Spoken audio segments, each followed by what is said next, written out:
Thanks for joining us for Monday night's Bhagavad Gita class with Bhagavad Das. And I'm Radhi Shamdasi. I'll be leading the Kirtan. Bhagavad, namaste.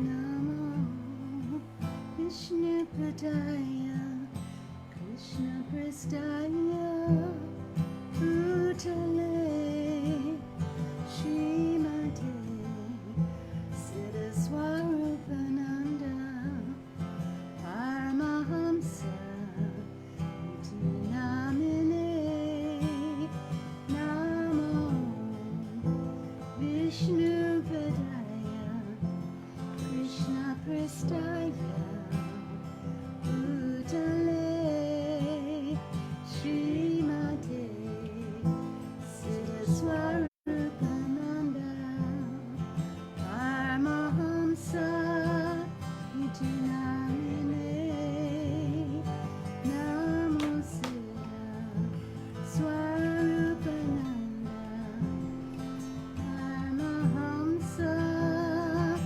Namine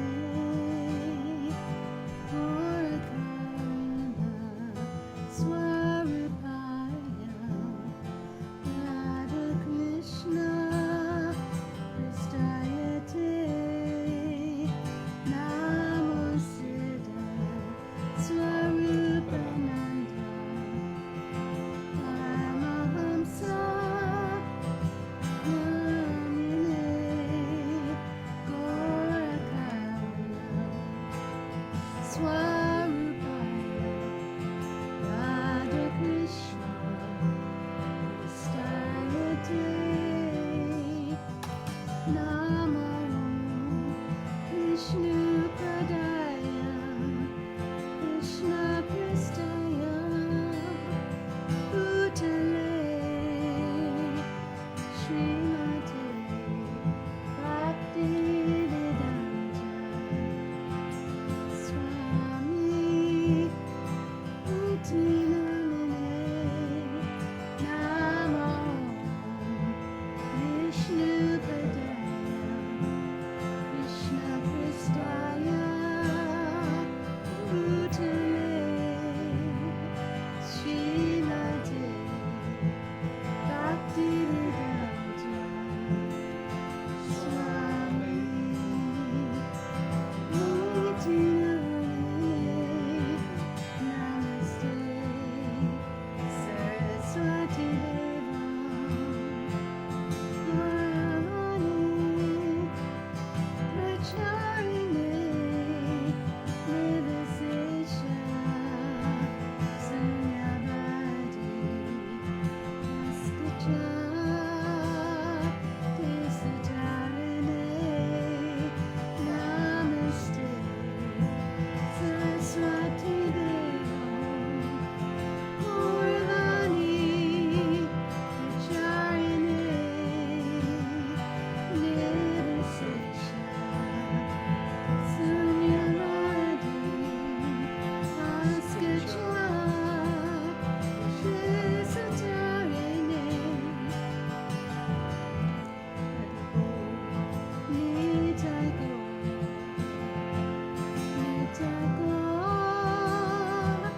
Hari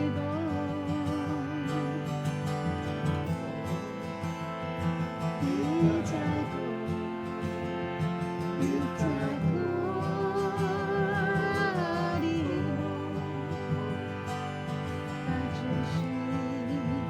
Krishna Chaitanya Prabhu Nityananda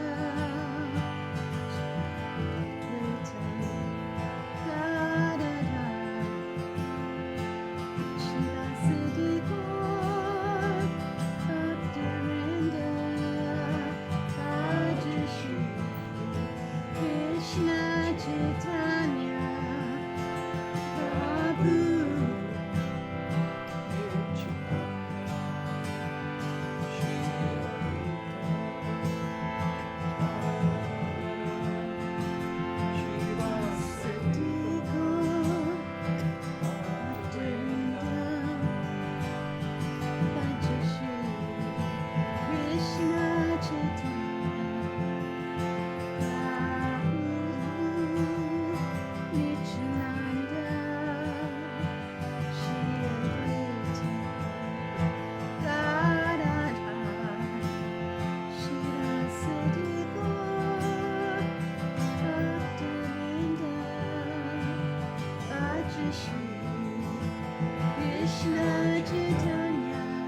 Krishna, Hare Hare, Hare Rama, Hare Rama, Rama Rama, Hare Hare, Hare Krishna, Hare Krishna, Krishna Krishna, Hare Hare, Hare Rama,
Jagakuru Siddhaswarupananda Srila Prabhupada Ki Jai.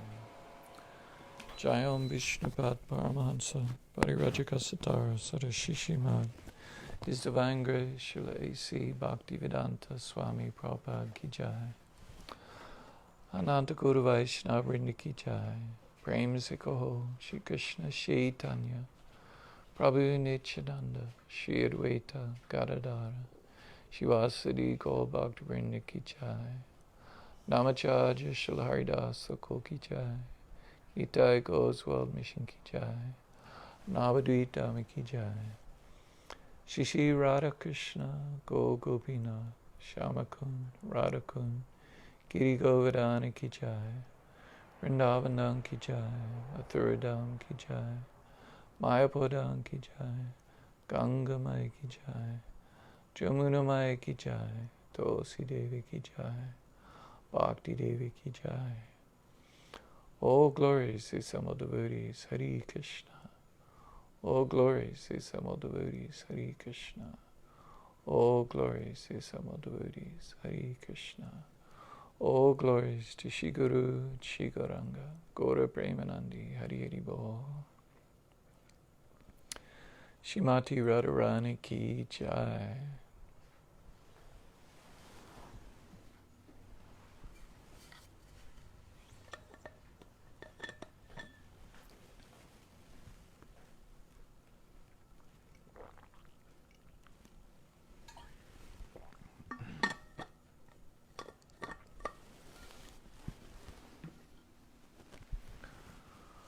Amagina Timarandasya Gina Gina Salakaya Chaksurun Militanyena Tajmai Shri Guruve Namaha. Shri Chaitanya Manobhistam Statpitam Yena Bhutale Swayam Rupa Karamayam Dadati Swapadantekam Vandeham Shri Guru Shri Yuta Parakamalan Shri Gurun Vaishnavamscha Shri Rupam Sagrajatam Sahagana Raganatham Vitam Tam Sajevam Sadvaitam Savadutam Parijana Sahitam Krishna Chaitanya Devam Shri Radha Krishna Padan Sahagana Raganatham Vitam Tam Sajevam Sadvaitam Savadutam Parijana Sahitam Krishna Chaitanya Devam Shri Radha Krishna Padan Sahagana Lalita Shri Vishakan Vitamscha. Hey Krishna Karuna Sindhu Dina Bandhu Jagapate Gopisha Gopika Kanta Radha Kanta Namostute Tapta Kanchana Gaurangi Radhi Vrindavaneshwari Rishabhanu Sutta Devi Pranamami Hari Priye Vanchakapa Tarubhyascha Kripa Sindhu Bhaivacha Patitanan Pavenbhyo Vaishnavbhyo Namo Namaha. Shri Krishna Chaitanya Prabhu Nityananda Shri Advaita Gadadhar Shivasadi Gaur Bhaktarindam. Hare Krishna Krishna Krishna Hare Hare Hare Rama Rama Rama Hare Hare. Namo Om Vishnu Padaya Krishna Prastaya Bhutale Srimate Siddhaswarupananda Paramahansa Niti Namine. Namo Siddha Swarupananda Paramahansa Namine. Gaura Karuna Swarupaya Radha Krishna Prastayate. For speaking on Bhagavad Gita, first I offer my respectful obeisances under the lotus feet of my spiritual master, Jagakuru Siddhaswarupananda Srila Prabhupada, whose very dear Lord Krishna, having taken shelter at his lotus feet. Srila Prabhupada is the mercy manifestation Lord Chaitanya, Gaura Karuna Swarupaya, and is very dear to Radha and Krishna. Radha Krishna Prastayate.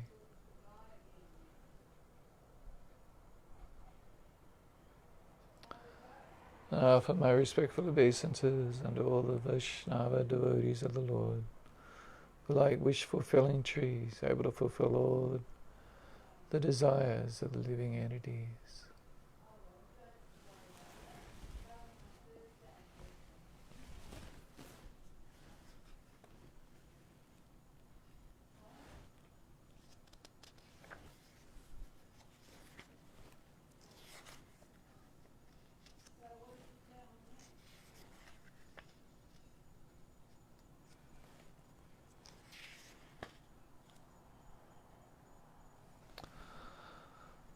Tapta Kanchana Gaurangi Radhe Vrindavaneshwari Rishabhanu Sutta Devi Pranamami Hari Priye.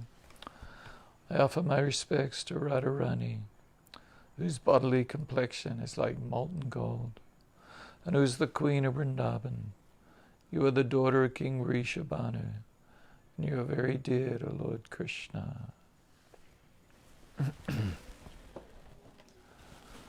Jai Srimati Radharani. All glories to you on your divine appearance day tomorrow.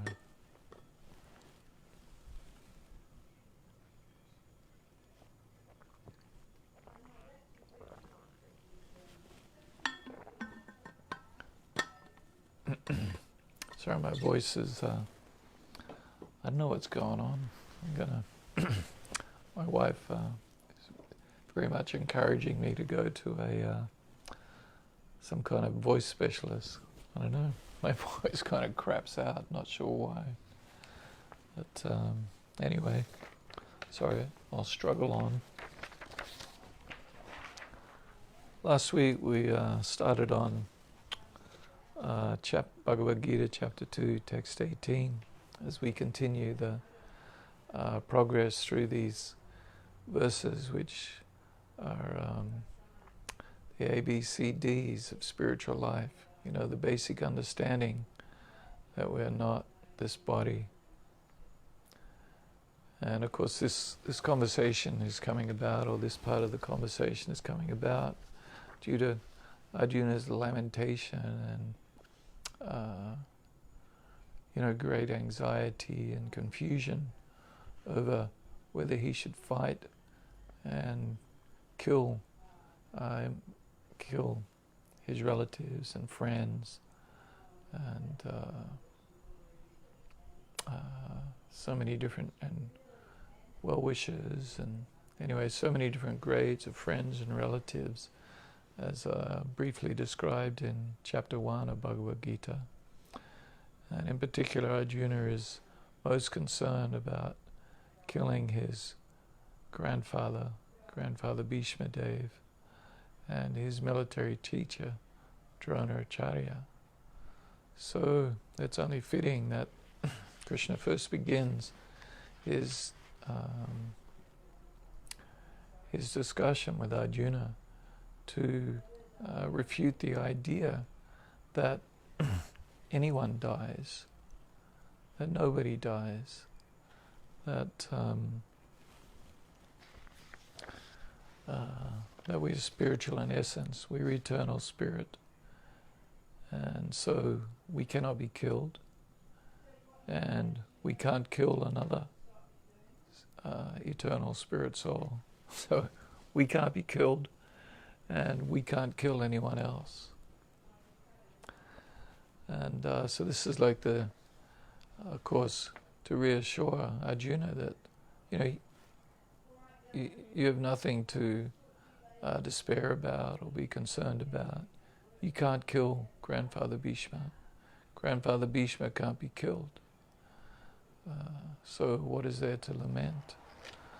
So in this verse, text 18, Krishna says, Antavanta ime deha nityas sharinaha anashino aprameyasya tajmad yudasya Bharata. The material body of the indestructible, immeasurable, and eternal living entity is sure to come to an end. Therefore, fight, O descendant of Bharata.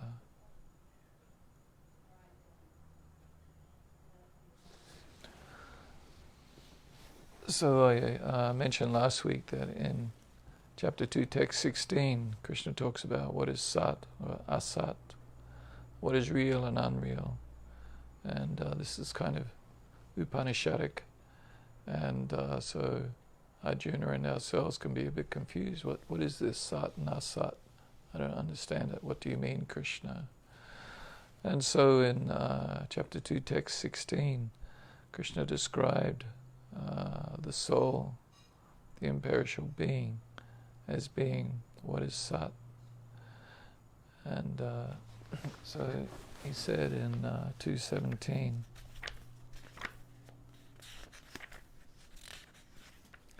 that which pervades the entire body, you should know to be indestructible. No one is able to destroy that imperishable soul. So Krishna described what is Sat, the eternal spirit soul, and who pervades the entire body through consciousness. So the minute spirit soul is the evidence of his presence is consciousness within the body. And so it is Sat, the soul is Sat, because no one is able to destroy that imperishable soul. So now in 2:18, Krishna is describing what is Asat, which is, the material body, which is sure to come to an end. The material body, the indestructible, immeasurable, and eternal living entity, is sure to come to an end. So the soul is Sat, real, eternal. The material body is Asat, temporary, and destructible. So I made a few points on this verse last week, and I'm going to continue on here with a few comments from that Srila Bharata Vijabhusana makes. He says, because the jiva is eternal, immeasurable, and indestructible,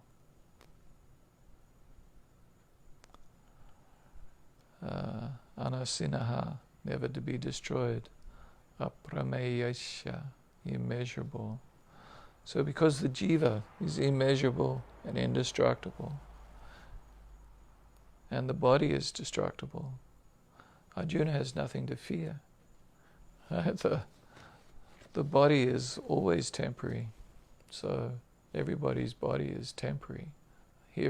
Comes into existence, exists for a while, and then dwindles, and then ceases to exist. So there's nothing to fear in this. It's natural. Every body does exactly the same thing. And but the jiva is eternal. And so there's nothing to fear here. Arjuna, you don't need to worry. You can't kill Grandfather Bhishma.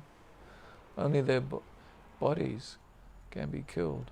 And their bodies will, it's only a question of is it now or is it later. So the body of the jiva is created by the Lord for the jiva's enjoyment and liberation, which can be attained through execution of Dharma. So Krishna gives us our body so that we can attempt to fulfill our desires. It's our desire to enjoy in certain kind of ways, and Krishna gives us the body with which we can use to fulfill our desires.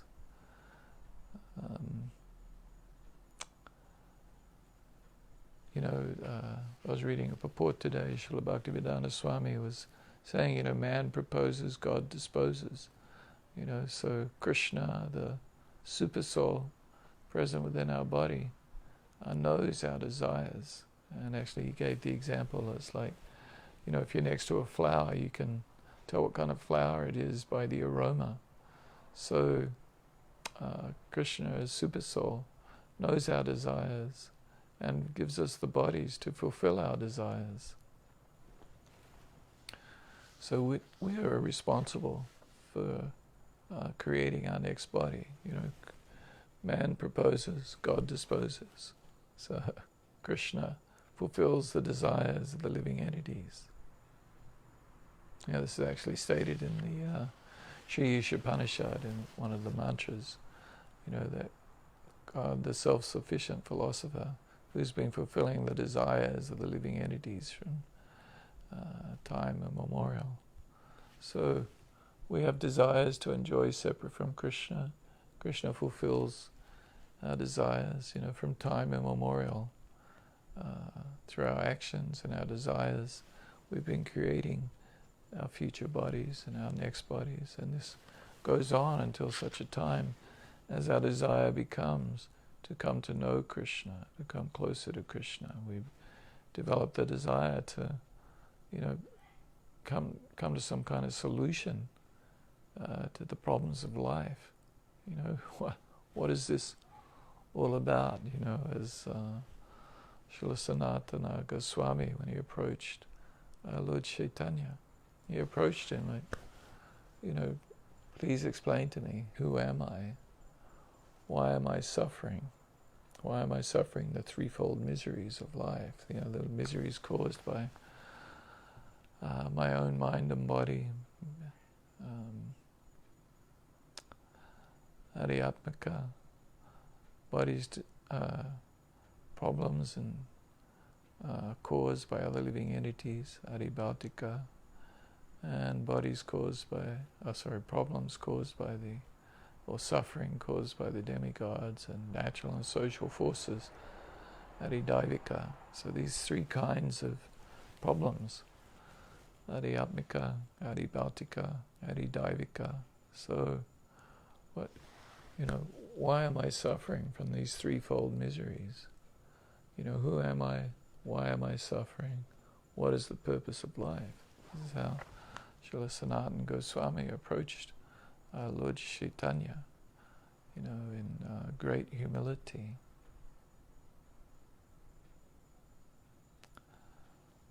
So we should be,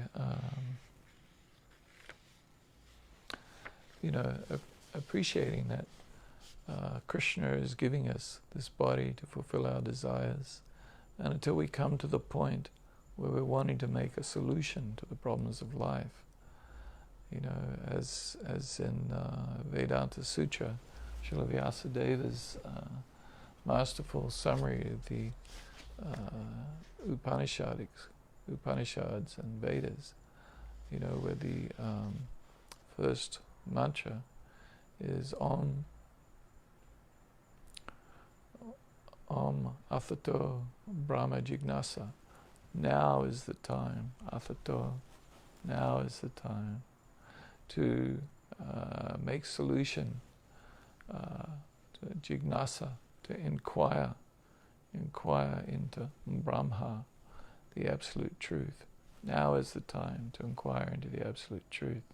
So Krishna gives us this material body through which we can attempt to fulfill our desires, and at some point experiencing the frustration of not being able to fulfill our desires, or the frustration of fulfilling them but still not being satisfied and having other desires, and due to the suffering we experience in this world from the different factors I just described. And we'll begin to come to this point where we rise up to the human form of life, where it's like the human form of life is like coming to the surface of the ocean, this ocean of material suffering.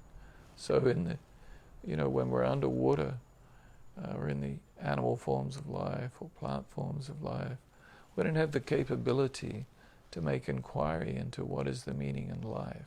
Of life. What is the goal of life? Why am I here? Who am I? Why am I suffering? we don't have that facility. But in the human form of life, Krishna gives us this facility. So the body of the jiva is created by the Lord for the jiva's enjoyment and liberation. So through this body, we can have some enjoyment, enjoying through the senses. But through this body, we can also attain liberation. We can make inquiry into the absolute truth. As Srila Vyasadeva says, Om Asato Brahma Jignasa. So we make inquiry into the absolute truth, and through this inquiry, Krishna will send us the answers, as Krishna says in Bhagavad Gita 10:11. Tesham sarata yuktanam bhajatam pridipavakam dharami buddhi yogam tam yenama upayanti te. To those who are constantly devoted and worship me with love, I give them the understanding by which they can come to me. So the beginning of developing this love, by which Krishna will give us understanding, is our little bit of turning towards Him. As Krishna says in chapter 4, text 11, Ye yatha mam prapajante tams tataiva bhajam yaham mama vatma nuvatante manusha patha savashvaha. So as they surrender unto me, I reward them accordingly. So we should, as we turn to Krishna, Krishna reciprocates. So through this body, through the human form of life, we have the facility to seek sense enjoyment or to seek liberation, to come closer to Krishna. So, then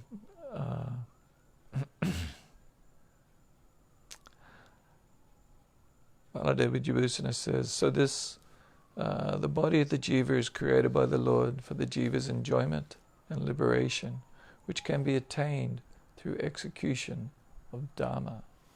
So Dhamma is, as I've probably tired of me saying it, is duty, but is duty in accord with the Vedic literatures, with scripture, so religious duties. So not just material duties, performing duties, but with no connection with Krishna. So in effect, karma yoga. Right? So karma yoga, there's different types of karma yoga, which we'll describe in detail as we get into the chapters where Krishna describes karma yoga in detail. But sort of like the basic minimum type of karma yoga is, following the laws of God, of Krishna. So Krishna has created the Varna Ashrama system, the 4 Varnas of the Brahmanas as the head of society, the Kshatriyas, the warriors, as the protectors of society, the Vaishyas, the belly of society, the business people and agriculturalists engaged in cow protection, and the Shudras, or the workers who serve the other classes. They don't have the intelligence or ability to determine what should be done in the bigger scheme of things. Of course, they can. So they take direction from the higher Varnas. And the Brahmanas are the heads of society, the priestly class, the teachers, the doctors, who are giving direction to society. And the Kshatriyas are the administrators and rulers. But they take advice from the Brahmanas. Kshatriyas are very much in the mode of passion, and so they may make hasty decisions. So to avoid the opportunity to make hasty and incorrect decisions, and they approach someone in the mode of goodness, the Brahmanas, who should give them considered advice, be a sounding board, not be another hothead who just also is passionate and encourages people to just act on their impulses. So this is the role of the Vaishnava devotees also. We should be, within society, we should be calming voices, considered voices, giving good advice.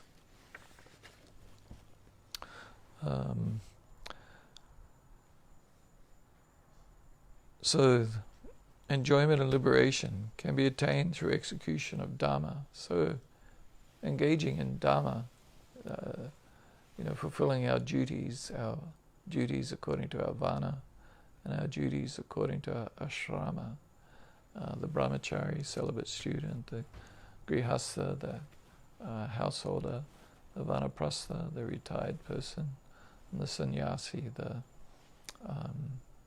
renunciate.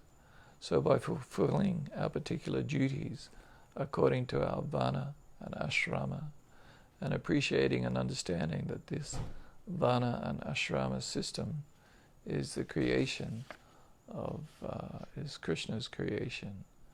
And so it is his system for enabling people in this world to be able to achieve the goals of life. And I was describing on Friday night in the Healing Chant 108 that there are 5 goals of life. There is Dharma, or religiosity, morality; Artha, economic development; Kama, which is sense gratification. And so these are the first 3. And these first 3 goals can be attained through following one's Dharma. If we follow our Dharma or our Swadharma according to the particular body and situation we're in, we can attain morality, religiosity. We can attain economic development. Right? The Vana we are in leads to economic development, as does the ashrama for that matter. And we can attain a certain amount of sense gratification or karma. This all comes naturally if we follow our Swadharma, our own personal Dharma. The 4th goal of life, of course, is moksha, or liberation.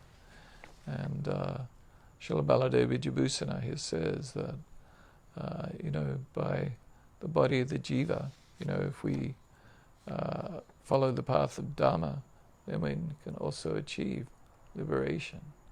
So,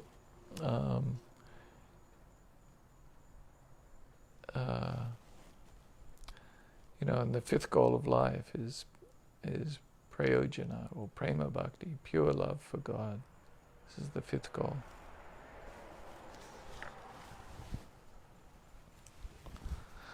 So Srila Baladev Vijayabhusana says, therefore, since both earthly enjoyment and liberation are attained by Dharma, O Arjuna, fight.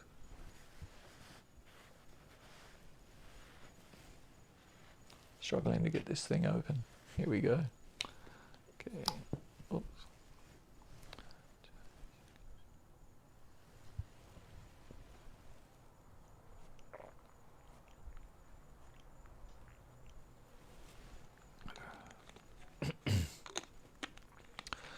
So in this verse 18, Krishna says, Tajmad Yudhyashva Bharata. So Tajmat, therefore, Yudhashva, fight, Bharata, O descendant of Bharata. So so Krishna is saying, therefore, fight, Arjuna. So that the fighting, this is Arjuna's Dharma. This is his duty. As I've described many times, Arjuna is a kshatriya, a warrior. He, in this particular war, or battle that's about to begin, it's his dharma and his duty to fight. He's fighting on behalf of his older brother, Maharaj Yudhisthira, with his other brothers, Bhima and Nakula and Sahadev. And he's fighting for, on behalf of his wife, Draupadi, who's been so mistreated. They're fighting, they're the rightful heirs of the kingdom, and they made every effort to avoid warfare even Krishna mediated, going to Hastinapura to see Dhritarashtra and Duryodhana, and the Pandavas were willing just to ask for 5 villages, 1 village each. They're Kshatriyas. They need to administer and rule. And Maharaj Yudhisthira's proposal was, well, just 1 village each. But Duryodhana said he wouldn't give them as much land as could be pierced by a needle. So there's no mediation with this guy. And so as he left, Duryodhana tried to actually prevent Krishna from leaving, tried to capture. So what a demon is this guy? He tries to capture Krishna and prevent him from leaving. So Krishna displayed his universal form, and Duryodhana got the message that this is not a good idea. So anyway, there was no mediation with this guy. So Arjuna's duty, his obligation to his elder brother, to his other brothers, to his wife, to his children, to righteousness itself, doing the right thing. This is essentially what Dharma is, right? When I was a kid, there used to be a program in Australia. They still have it, actually. It's been going for decades, Do the right thing, which meant pick up your trash and put it in the garbage can. Don't just throw it out, Don't throw it around so it blows around. So actually this is Dharma. Do the right thing. Right? But do the right thing in accordance with the laws of God as outlined in the scriptures, and the Vedic literatures and the various other scriptures. This is Dharma, doing the right thing. So in Arjuna's case, his Dharma is to fight. And so through engaging in this fighting, then he can attain both earthly enjoyment and liberation. So a little more on this idea. So,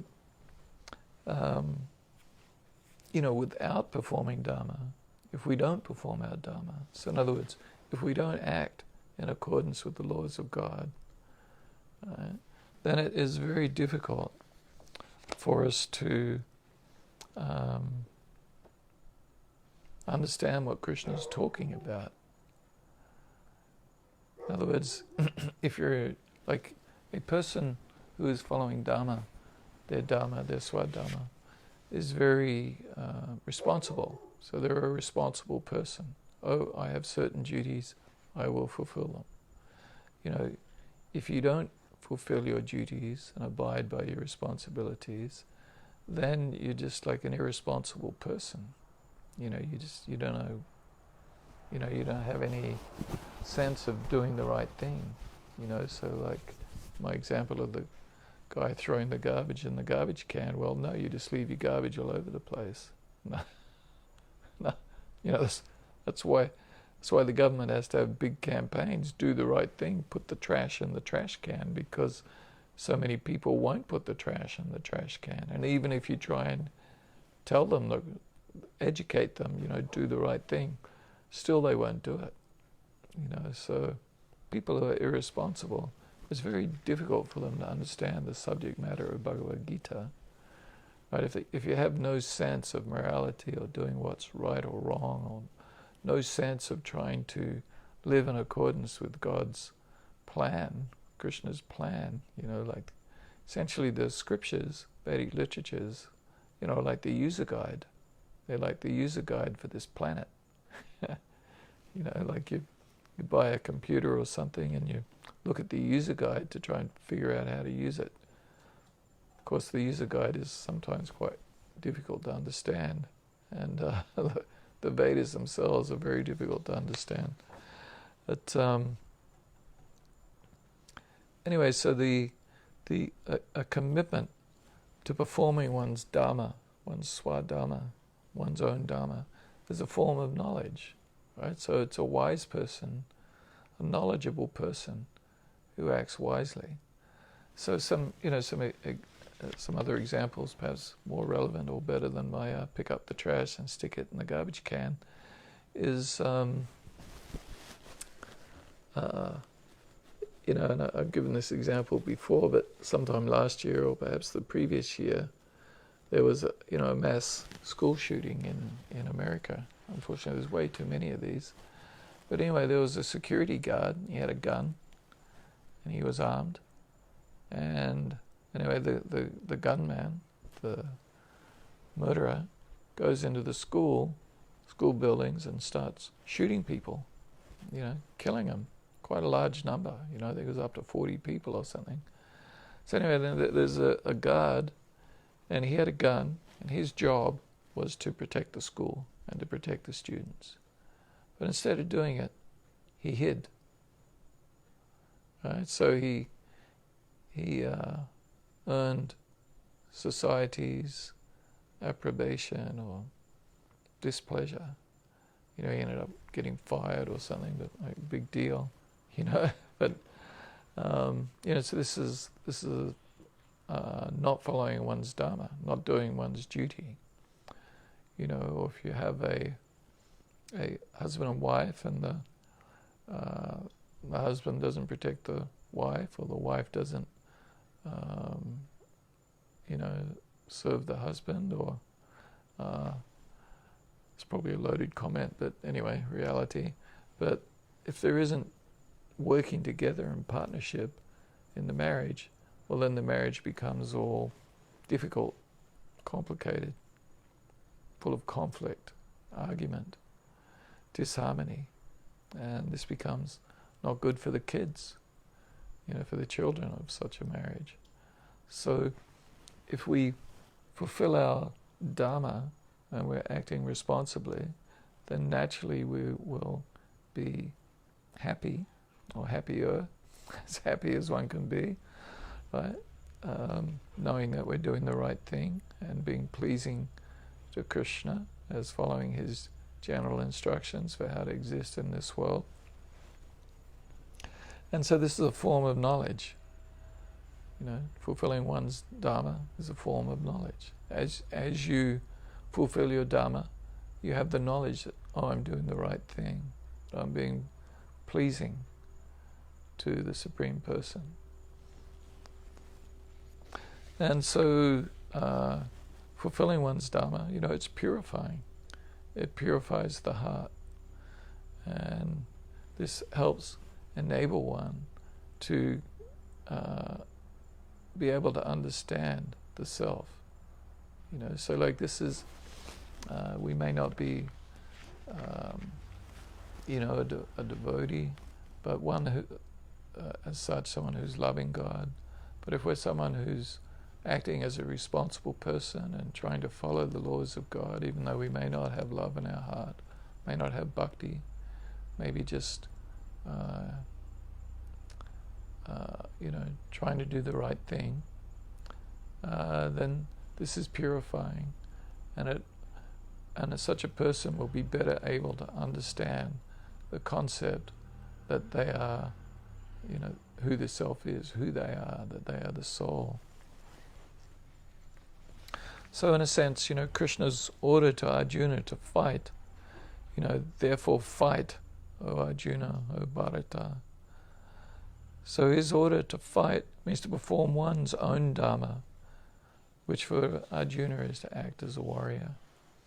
And there's a number of verses in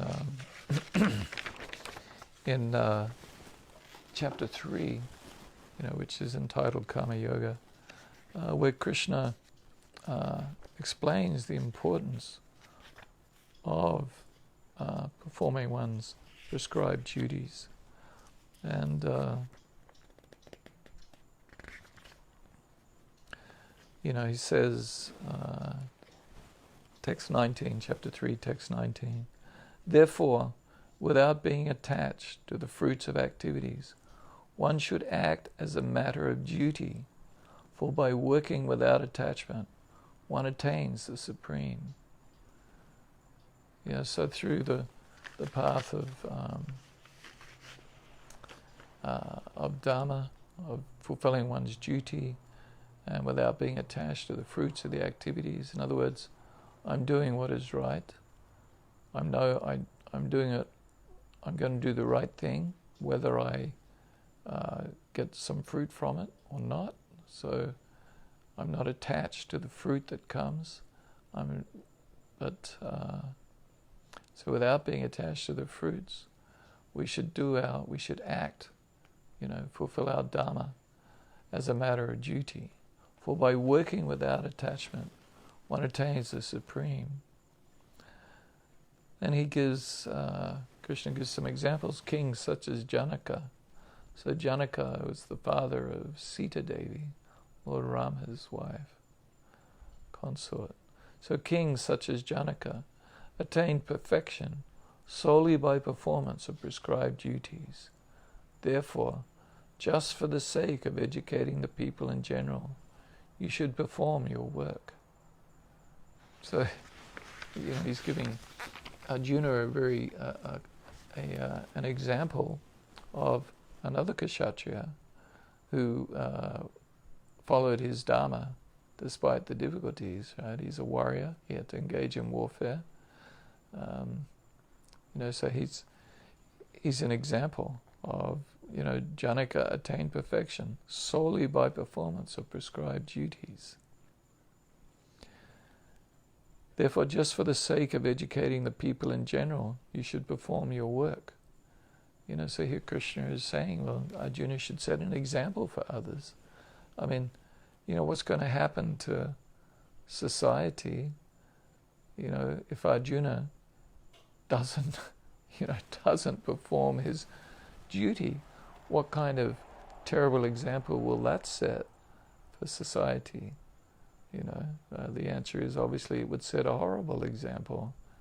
People just abandoning their duties all over the place. In fact, you can see this in America with all the unwed mothers and fathers abandoning their children.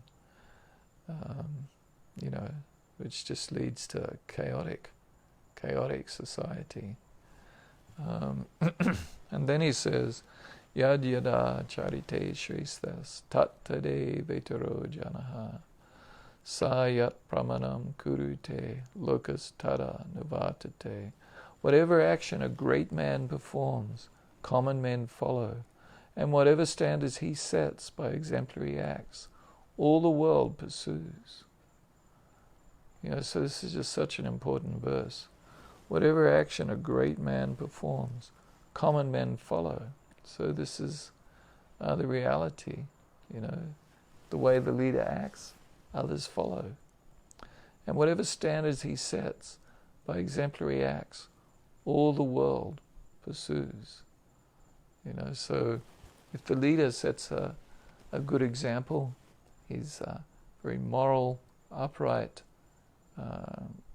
leading society, and and unselfish, with humility, trying to do the best by everyone, then the people will follow such a person and follow his example. And if the leader is not like that, is just self-interested and egotistical and lying and just in it for themselves, then people will follow that example. And of course I can't help but think of a particular leader that's very prominent in the world these days. And when you apply this verse to their actions, you can contemplate on it. I won't go into politics, but anyway, we can all consider that. So then Krishna says, O son of Pritha, there is no work prescribed for me within all the three planetary systems, nor am I in want of anything, nor have I a need to obtain anything, and yet I am engaged in prescribed duties.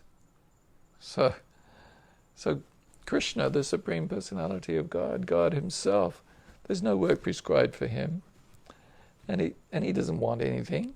He's God, he has everything. And he doesn't, He's not in want of anything. He doesn't need to obtain anything. And yet I am engaged in prescribed activities. Right? So even Krishna is engaged in prescribed activities. And he just says further, for if I ever failed to engage in carefully performing prescribed duties, O Partha, certainly all men would follow my path. So Krishna, even Krishna, is setting the example for everyone. He's performing his prescribed duties, even though he has no need to. He doesn't need anything. He doesn't have to do anything. He doesn't need to do anything. But nonetheless, he's following his prescribed duties. And of course you can read about this in the Krishna book. Once after Krishna left Vrindavan, much to the heartbreak of Srimati Radharani and all the inhabitants of Vrindavan Dham, when Krishna went to Mathura to deal with Kamsa, finally the occasion had to be met. This had been building since Krishna's birth, and of course it was foretold by the prophetic voice in the sky as Vasudeva took Devaki after the wedding, as Kamsa's driving the chariot, and there's the prophetic voice proclaiming, "You fool Kamsa, the 8th child of this woman will kill you."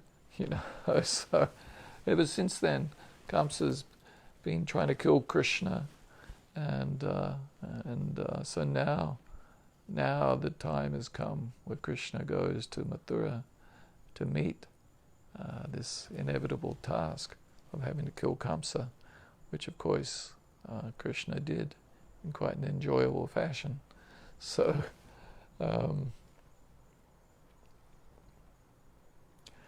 then after that, Krishna then went, following the desires of Vasudeva, went to the Gurukul with Sandipani Muni, and in the Gurukul, Krishna, served his guru, his spiritual master, or his teacher, Sandipani, and in the Krishna book, when Sudama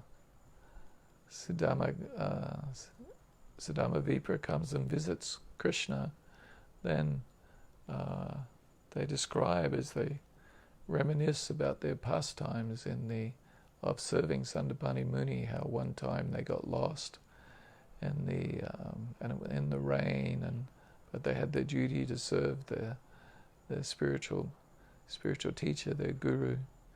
And then even at the end, once Krishna graduates from Gurukul, he fulfilled the desire. He gave the guru dakshina, the gift to the guru, of bringing back their dead child. And anyway, but all throughout Krishna book, you can read about Krishna fulfilling his responsibilities, getting his children married off, and ruling his kingdom, and dealing with all the different issues that came up. So Krishna set the example, and so Krishna is saying that even he is setting the example, and if he didn't set the example, everyone would follow in his path. So he says, if I did not perform prescribed duties, all these worlds would be put to ruination. I would be the cause of creating unwanted population, and I would thereby destroy the peace of all living entities. So this Arjuna, in his, the word used here, the unwanted population, is sankarasya. So Arjuna had, when he was arguing with Krishna or putting forward his case why he didn't want to fight, and he's saying that if there's, if you kill all the men, then there'll be Vana Sankara, unwanted population, children born outside of the Varnashrama system, and they'll just be unwanted population. So here Krishna turns it around and says that if Krishna says, if I did not perform prescribed duties, all these worlds would be put to ruination. How would they be put to ruination? Because I would be the cause of creating unwanted population, and I would thereby destroy the peace of all living beings. So, Arjuna, get the message, right? You need to perform your duty. If you don't perform your duty, you will create this Vana Shankara that you're worried about. So anyway, Krishna speaks several more verses here in this vein. You can read them yourselves. Text 25 to, well, actually there's only two more, I'll just read them. As the ignorant perform their duties with attachment to results, the learned may similarly act, but without attachment, for the sake of leading people on the right path. So as not to disrupt the minds of ignorant men attached to the fruitive results of prescribed duties, a learned person should not induce them to stop work. Rather, by working in the spirit of devotion, he should engage them in all sorts of activities for the gradual development of Krishna consciousness. So here in this verse, Krishna is saying, that Arjuna, you should fight. So this fighting means to act upon his dharma, and that this is what he should do. And Krishna explains further on in chapter 3, as I just read, how important it is to perform one's duty or dharma. So thank you very much. We'll move on to text 19 next week. And tomorrow is Srimati Radharani's appearance day. And Radhisham and I will be doing a short kirtan on congregational kirtan, starting at 6:30. Actually, she does one at 6:30. I'll do a short one at 6:15. And then at 7 p.m. I'm we're holding a program in Yoga Kirtan Hawaii with kirtan, and then I'll be giving a short, well, probably won't end up being that short, but anyway, I'll give a talk on Srimati Radharani's appearance day. So anyway, you're welcome to attend that program if you like. So thank you very much. Hari Bol. I'll have another kirtan.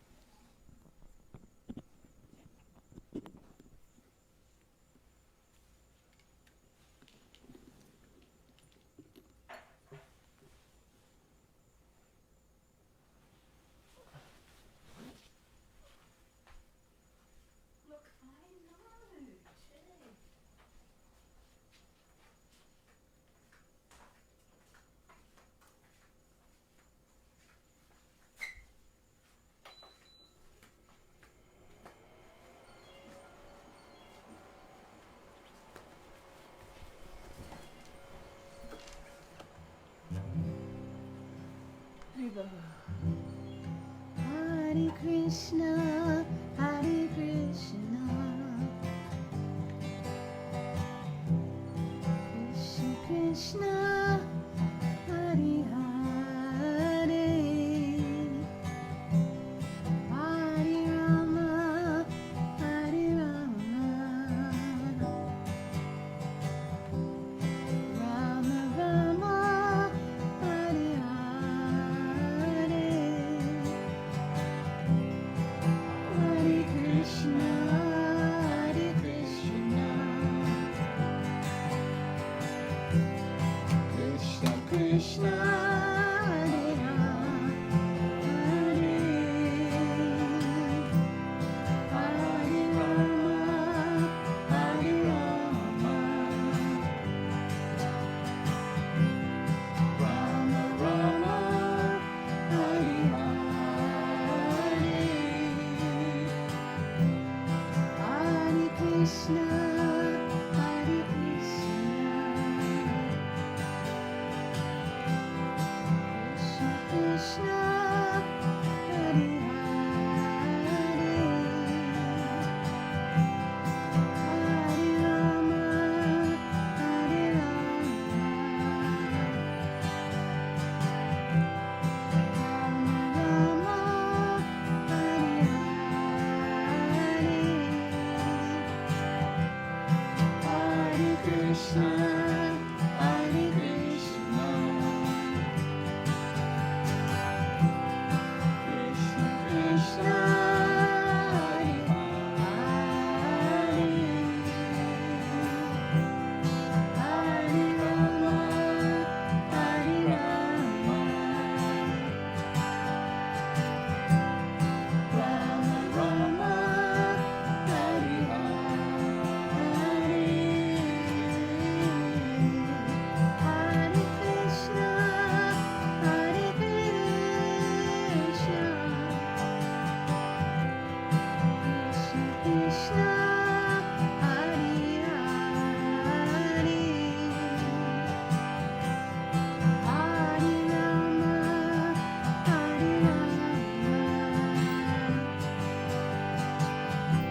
Krishna. Hari Bol. See you tomorrow.